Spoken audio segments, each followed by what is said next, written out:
Nous devons voir ce qu'est plus précisément cette fonction du ministère prophétique. Elle a pour ministère de maintenir le standard des choses selon la pleine pensée de Dieu. Cela est donc nécessairement une réaction. Elle est liée au plein dessein de Dieu. Nous remarquons généralement que les prophètes se lèvent parce que Dieu réagit contre la dérive et la tournure que prennent les choses parmi son peuple. C'est un appel à revenir, une déclaration réitérée, une reformulation de la pensée de Dieu, une nouvelle mise en lumière des pensées divines. Les prophètes se tiennent au milieu du courant. En principe, ce courant est impétueux, comme des rocs. Le cours des choses déferle sur eux. Cependant, ils résistent à ce courant et le défient.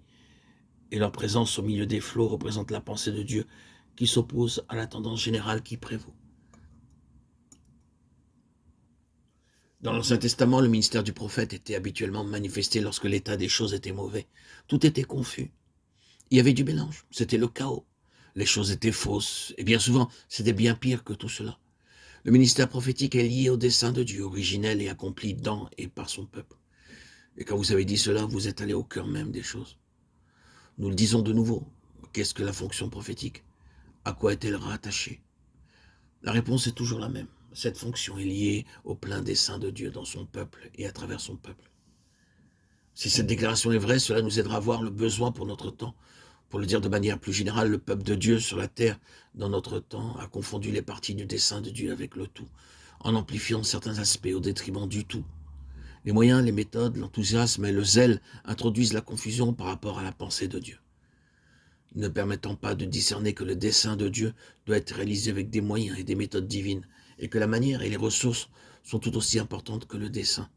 Cela signifie donc que vous ne pouvez pas parvenir au but recherché par Dieu, n'importe comment, quelles que soient les méthodes que vous employez en projetant vos propres idées, vos programmes ou vos plans pour atteindre le but divin. Dieu a ses manières d'agir et ses propres moyens pour parvenir à ses fins.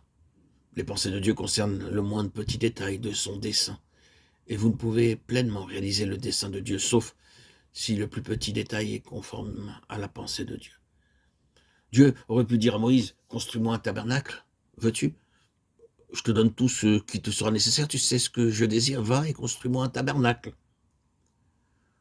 Moïse aurait pu avoir une idée de ce que Dieu voulait et aurait pu concevoir quelque chose pour Dieu, selon sa pensée.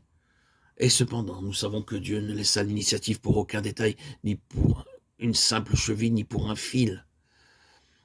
Je cite cette illustration uniquement pour accentuer le fait que le ministère prophétique consiste à présenter le plein dessein de Dieu, de son origine à sa finalité, selon sa pensée, et de maintenir ce seul standard pour Dieu, en interprétant toutes choses par rapport à la pensée de Dieu, faisant converger tous les détails vers ce dessein et vers ce que ce dessein, et faire que ce dessein gouverne tout.